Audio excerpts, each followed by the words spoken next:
इसलिए कि अगर इस देश में यदि कोई डर रहा है, दो विचारधाराएं हैं, एक अम्बेडकरवादी विचारधारा, एक मनुवादी विचारधारा। और यदि मनुवादी विचारधारा जो 5000 सालों से स्थापित थी, यदि आज उसे किसी का खौफ है तो अम्बेडकरवादी विचारधारा से है। मोदी की आड़ में या जिस धर्म के नाम की आड़ में वो राजनीति कर रहे हैं, उस धर्म का जो चोला जो पहना है उन्होंने धर्म के अनुसार पहना है, लेकिन चोला पहनने के बाद उन्हें एहसास हुआ कि भला मेरा धर्म से नहीं हो रहा है। फिर जब उन्होंने जब पद धारण किया तो वो संवैधानिक पद धारण किया, शपथ ली तो वो संविधान की ली। और बात आज वो कर रहे हैं बुलडोजर चलाने की। आप इसका अपराधी कौन है? उस विचारधारा, वो कौन सी विचारधारा थी जिसने इस देश को 5000 साल पीछे ले गया और 200 साल से ज़्यादा गुलाम बनाया? क्या उस विचारधारा पर बुलडोजर नहीं चलना चाहिए? अतीक अहमद का मामला, अतीक अहमद का अगर मामला है कि अतीक अहमद अपराधी था या नहीं, मैं नहीं जानती। यदि वो अपराधी था तो आपको भरोसा रखना चाहिए था संविधान पर, आपको भरोसा रखना चाहिए था कानून व्यवस्था पर, क्योंकि सरकार आपकी है। कानून आपके साथ गलत नहीं कर सकता था, सरकार आपकी थी। यदि वो मुजरिम था, यदि वो अपराधी था, तो आप उसको कानून के दायरे में रह करके सिद्ध करते, उसको कानून के दायरे में रहकर, संविधान के दायरे में रह करके सजा देते। लेकिन क्या बीजेपी में बैठे हुए लोग, क्या उनके ऊपर आपराधिक मुकदमे नहीं है? यदि बाबा के बुलडोजर में यदि इतना ही दम है तो अपने सांसदों पर भी एक आध बुलडोजर चला के दिखा दीजिए जिन पर। नमस्कार, मैं हूं राजेश कुमार और आप देख रहे हैं आरके न्यूज़ 24/7। तो आज हमारे साथ हैं किरण प्रभा केसरी जी, जो पूर्व प्रत्याशी हैं आगरा ग्रामीण से। तो आज हम यहाँ आए हुए हैं और बाबा साहब की जयंती मनाई जा रही है आगरा टेढ़ी बगिया में। तो हमने इनको यहाँ सुना, तो ये दलित, बहुत ज़्यादा दलित शुभचिंतक हैं। हमने इनको सुना तो इनकी जो भाषण है दलितों में, बहुजनों में एक जोश सा भर देते हैं। तो हम इनसे पूछना चाहेंगे, दलितों को हमारे चैनल के माध्यम से, जो हमारे बहुजन समाज के लोग हैं उनको कुछ उपदेश देना चाहेंगे। तो बहन जी, कुछ उपदेश दीजिए हमारे दलितों को। सबसे पहले मैं आपके चैनल के माध्यम से सभी देशवासियों को, सभी बाबा साहब के मानने वाले अनुयायियों को उनकी 132वीं जयंती की ढेर सारी शुभकामनाएं देती हूं और आप सभी को भी ढेर सारी शुभकामनाएं। जैसा कि आपने अभी अपनी आंखों से देखा, यहाँ टेढ़ी बगिया में हम लोग नगला किशन लाल में बड़े धूमधाम से बाबा साहब की जयंती मनाई जा रही है। और ये ऐसा यही नहीं है, पूरे आगरा में, पूरे उत्तर प्रदेश में, पूरे देश में, पूरे विश्व में मनाई जा रही है। हम उस महापुरुष के मानने वाले हैं। इस बात के लिए हमें बहुत गर्व होता है कि हम उस महापुरुष के मानने वाले हैं जिसे विश्व में सभी लोग मानते हैं और उनकी विचारधारा को मानते हैं। तो आप इस जोश और जुनून को देखकर देख सकते हैं कि आज सरकार नहीं है, हमारे पास कुछ नहीं है, लेकिन लोगों के पास हिम्मत, हौसला और जुनून उतना ही है, उसमें आपको कोई कमी नज़र नहीं आती है। और उसका जो एक कारण है, उसका सबसे बड़ा कारण यही है कि हम समानता में विश्वास रखते हैं, हम लोगों की आज़ादी में विश्वास रखते हैं, हम लोगों को हक और अधिकार दिलाने में विश्वास रखते हैं। हमारे महापुरुष जो इस देश से भी बाहर गए हैं, उसकी वजह यही है कि वो, उनकी विचारधारा ये नहीं है कि मुझे मिले, ये है कि मुझे तो मिले भी, लेकिन इन सबको भी वही मिले जो मुझे मिले। हम ये नहीं चाहते हैं कि किसी को दबा करके या किसी के हक अधिकार छीन करके हम आगे बढ़ जाएं। हम चाहते हैं कि ये बहुजन समाज आगे बढ़े, महिलाएं आगे बढ़ें, मजदूर आगे बढ़ें, बच्चे आगे बढ़ें, अशिक्षा से यहाँ पे समाप्ति हो जाए। यहाँ पर शिक्षा लोगों के लिए, कहते हैं ना कि बाबा साहब के पास था क्या? यदि सबसे बड़ी पूंजी थी तो उनके पास एक इल्म था, ज्ञान था। और वही ज्ञान आप जगह जगह देख लिए, हर कदम पर। यदि आपको हर क्षेत्र में, घर से लेकर के ऑफिस तक, यदि कोई इज्जत दिलाता है तो आपका ज्ञान दिलाता है। और बाबा साहब इसके लिए इस देश में सबसे बड़े धनी थे। 32 डिग्रियां थी, जिनमें 3 PhD थी, और वो भी विदेश से थी, खरीदी हुई PhD नहीं थी। 3 PhD थी, वो भी विदेश से थी, और 9 भाषाओं का ज्ञान था। आज उस महापुरुष की महानता इतनी है कि ये देश जितना आगे जाएगा और ये दुनिया जितनी तरक्की करेगी, और हमारी महिलाएं, शोषित वर्ग, अशिक्षित वर्ग, मजदूर, बेरोजगार, किसान, जितना इस देश में तरक्की करेगा वो उतना ज़्यादा बाबा साहब को मानने वाला बनेगा। तो यदि मैं अंत में एक बात कहूँ कि इस देश में यदि कुछ बचेगा तो बाबा साहब बचेंगे और महाकारुणिक बुद्ध बचेंगे। तो प्रभा जी, मेरा एक सवाल और है। जैसे कि मेरा खुद का ओपिनियन है, जैसा कि मैं सोचता हूँ कि अपने जो बहुजन समाज के लोग हैं वो बाबा साहब को मानते तो हैं, वो बाबा साहब को पूजते हैं, लेकिन जहाँ तक मेरा मानना है कि वो बाबा साहब को फॉलो नहीं करते। जो बाबा साहब ने कहा है उस बात को नहीं मानते हैं। वो वही, जैसे मनुवादी विचारधारा होती है ना पूजन की, तो बाबा साहब को पूज रहे हैं। तो इसके बारे में आप क्या कहना चाहेंगी? देखिए, विकास का एक क्रम होता है और मैं इस बात से बिल्कुल भी सहमत नहीं होंगी कि बाबा साहब को नहीं मानते हैं। हमारा जन्म हुए यदि मैं कहूँ कि हमारा जन्म हुए हमें सिर्फ 70 साल हुए हैं, और 70 साल में सिर्फ बाबा साहब को मानकर ही और बाबा साहब के बनाए हुए संविधान के माध्यम से ही, उनके द्वारा दिए गए हक और अधिकार का इस्तेमाल करके ही हम आज शिक्षा में भी आगे हैं, हम रोजगार में भी आगे हैं, हम व्यापार में भी आगे हैं, हम सामाजिक क्षेत्रों में भी आगे हैं। हमारे घरों की भी महिलाएं किसी के परिवार से कम नहीं है, किसी धर्म या जाति की महिला से कहीं कमतर नहीं है। और आप देख सकते हैं यदि इस देश में और सबसे बड़े उत्तर प्रदेश की कोई मुख्यमंत्री बनी तो वो बहन कुंवारी मायावती बनी, जो एक दलित समाज से थी। आप आज देखिए कि अगर इस देश में यदि कोई डर रहा है, दो विचारधाराएं हैं, एक अम्बेडकरवादी विचारधारा, एक मनुवादी विचारधारा। और यदि मनुवादी विचारधारा जो 5000 सालों से स्थापित थी, यदि आज उसे किसी का खौफ है तो अम्बेडकरवादी विचारधारा से है।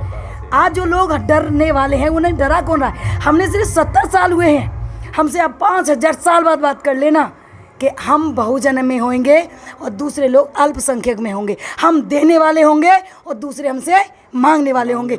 इसीलिए हमें थोड़ा वक्त चाहिए, हमें थोड़े ज़्यादा अवसर चाहिए। अभी हमें अवसर नहीं मिले जो हमें मिलने चाहिए थे।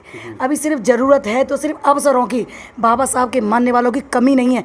आज आप देख लीजिए कि आप कहते हो कि बाबा साहब को नहीं मानते हैं, आज आप महिलाएं देख लीजिए, आपको अम्बेडकरवादी महिलाएं आज वो शेरनी की तरह चिल्ला रही हैं, वो भी अम्बेडकरवादी महिलाएं। आपको 20 साल पहले ऐसी महिलाएं मिलती थी क्या? क्या ऐसे मंच मिलते थे जहां आपको बाबा साहब को मानने वाली महिलाएं थी? क्या युवा ऐसा मिलता था जिसमें इतना जोश और जुनून था? 2 अप्रैल का आंदोलन क्या सिद्ध करता है कि ये बहुजन समाज बाबा साहब को मानने वाला है। तरीके अलग अलग हैं क्योंकि हमारे अंदर एक विचारधारा घुसी हुई है, हम उसी से रिप्लेस कर देते हैं। इसीलिए उसको पूरी तरह से धोकर और बाबा साहब को स्थापित करने में थोड़ा वक्त लगेगा। विकास चरणों में होता है और ये चरण ही चल रहे हैं, और जो अंतिम चरण होगा वो क्रांतिकारी होगा। तो बहन जी, मेरा एक आखिरी सवाल और रहेगा आपसे कि जैसे कि अभी की सरकार चल रही है, वो मेरे हिसाब से संविधान को धीरे धीरे ख़त्म करना चाहती है। और आपने देखा होगा सरकार के कुछ कार्य भी ऐसे हैं को धीरे धीरे उससे, जैसे कि अभी मामला हुआ है, अतीक अहमद का मामला हुआ है, उसमें अभी सरकार क्या कर रही है, पुलिस क्या कर रही है कि न्याय न दिलाते हुए अदालत को तो उसने छोड़ ही दिया है। कोई गुनाह कर रहा है, बाबा ने बुलडोज़र चला दिया, कोई कर रहा है सीधा इनकाउंटर कर दिया। तो ये सरकार क्या कर रही है कि इसको संविधान को ख़त्म कर देना चाह रही है। तो इसके बारे में आपका क्या मानना है? देखिए, अगर इस देश में जो लोग भी हैं, चाहे उन्होंने चोला कैसा भी पहना हो, वो जानते हैं कि जिस चोले की आड़ में या जिस धर्म के नाम की आड़ में वो राजनीति कर रहे हैं, उस धर्म का जो चोला जो पहना है उन्होंने धर्म के अनुसार पहना है। लेकिन चोला पहनने के बाद उन्हें एहसास हुआ कि भला मेरा धर्म से नहीं हो रहा है। फिर जब उन्होंने पद धारण किया तो वो संवैधानिक पद धारण किया, शपथ ली तो वो संविधान की ली। और बात आज वो कर रहे हैं बुलडोजर चलाने की। आप मुझे बता दीजिए कि जिन लोगों ने 5000 सालों से या महिलाओं की अस्मिता को लूटा था, उन पर बुलडोजर कब चलेगा? उनका अपराधी कौन था? जिन्होंने 5000 सालों से इस बहुजन समाज को शिक्षा से वंचित रखा था, उस पर बुलडोजर कब चलेगा? उनका अपराधी कौन था? ये देश गुलाम बना, ये देश खंड खंडों में आपने बांट दिया। इस देश का अपराधी कौन है? उस विचारधारा, वो कौन सी विचारधारा थी जिसने इस देश को 5000 साल पीछे ले गया और 200 साल से ज़्यादा गुलाम बनाया? क्या उस विचारधारा पे बुलडोजर नहीं चलना चाहिए? अतीक अहमद का मामला, अतीक अहमद का अगर मामला है कि अतीक अहमद अपराधी था या नहीं, मैं नहीं जानती। यदि वो अपराधी था तो आपको भरोसा रखना चाहिए था संविधान पर, आपको भरोसा रखना चाहिए था कानून व्यवस्था पर, क्योंकि सरकार आपकी है। कानून आपके साथ गलत नहीं कर सकता था, सरकार आपकी थी। यदि वो मुजरिम था, यदि वो अपराधी था, तो आप उसको कानून के दायरे में रह करके सिद्ध करते, उसको कानून के दायरे में रहकर, संविधान के दायरे में रह करके सजा देते। लेकिन आप जानते थे कि इस तरह के अगर अपराधियों को कानून के दायरे में, जाने कितने लोगों पर इल्ज़ाम लगे और कितने लोग बरी हो गए, सभी जानते हैं। और बहुत सारे मामले में अतीक अहमद को भी अदालत ने बरी किया है, ये आप भी जानते हैं। लेकिन क्या बीजेपी में बैठे हुए लोग, क्या उनके ऊपर आपराधिक मुकदमे नहीं है? यदि बाबा के बुलडोजर में यदि इतना ही दम है तो अपने सांसदों पर भी एक आध बुलडोजर चला के दिखा दीजिए, जिन पर 20 से ज़्यादा मुकदमे हैं, किसी पर 100 मुकदमे भी हैं। यदि बाबा के बुलडोजर में यही है, और मैं कहती हूँ कि बुलडोजर की ज़रूरत नहीं है, आप कानून व्यवस्था लागू कीजिए। इस देश में कानून है, संविधान है, हमें संविधान चाहिए। ये बुलडोजर की आड़ में सिर्फ आप विपक्ष को डरा रहे हैं, किसी विशेष समुदाय के लोगों को, धर्म के लोगों को आप डराने का काम कर रहे हैं, बल्कि बुलडोजर नहीं चला रहे हैं। आप डर रहे हैं बहुजन विचारधारा से, एसटी से, एससी से, ओबीसी से, जो आदमी आज वो अपराधी है सरकार में जो उनकी सरकार को हिलाने का दम रखता है, उनकी सरकार उसकी नींवें खोद सकता है, उसकी कब्र खोद सकता है, आज वही व्यक्ति अपराधी है। और यदि वही व्यक्ति जो समाज में कभी अपराधी किसी को लगता है और यदि वो बीजेपी की विचारधारा में आ जाए, बीजेपी की सदस्यता ग्रहण कर ले, तो वो दूध का धुला हो जाता है। तो आप जान सकते हैं कि बुलडोजर कहाँ चलाया जा रहा है। मैम, जैसा कि हम वर्तमान समय में देख पा रहे हैं कि बहुजन समाज के भी दो पक्ष हो चुके हैं, जो कि एक समाज भीमार्मी की तरफ जा रहा है और एक समाज वहीं बहन जी की तरफ जा रहा है। तो इसमें आप जो आने वाली जो राजनीति होगी, क्या वो भीमार्मी की तरफ जाएगी जो होगी चंद्रशेखर जी हैं, या बहन जी की तरफ जाएगी? तो आगे आने वाले रुख में क्या परिवर्तन हो सकता है? देखिए, मैं नहीं कहूँगी कि दो दल हो गए हैं। एक भीड़ होना एक अलग बात है और एक विचारधारा से जुड़ा होना एक अलग बात है।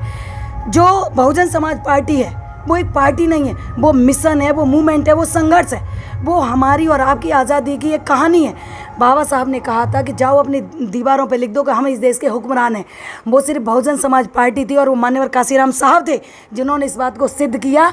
और इस उत्तर प्रदेश में, जो कि सूबे का सबसे बड़ा प्रदेश है, इसने 4-4 बार की सरकार बनाई और सिद्ध किया कि बाबा साहब ने जो कहा था वो सच कहा था। आज आपको वहाँ भीड़ नज़र आ रही होगी, लेकिन मुझे उस भीड़ में आज़ाद समाज पार्टी का वोटर कहीं भी नज़र नहीं आता। तो मैं नहीं कहूँगी, वक्त फिर पलटेगा और फिर इस उत्तर प्रदेश में ही नहीं बल्कि पूरे देश में यदि कोई सरकार बनेगी, यदि लोग न्याय चाहते हैं तो बहुजन समाज पार्टी की सरकार बनेगी, रोजगार चाहते हैं तो बहुजन पार्टी की सरकार बनेगी, समानता चाहते हैं तो बहुजन समाज पार्टी की सरकार बनेगी। यदि इस देश में संविधान को कोई अच्छे से लागू कर सकता है तो वो बहुजन समाज पार्टी लागू कर सकती है। तो यदि देश का कहीं भविष्य है तो वो बहुजन समाज पार्टी में है। तो बहन जी, हमारे चैनल को समय देने के लिए बहुत बहुत धन्यवाद। आपका बहुत बहुत धन्यवाद। आज के लिए इतना ही, मिलते हैं किसी अगली खबर के साथ, तब तक के लिए नमस्कार।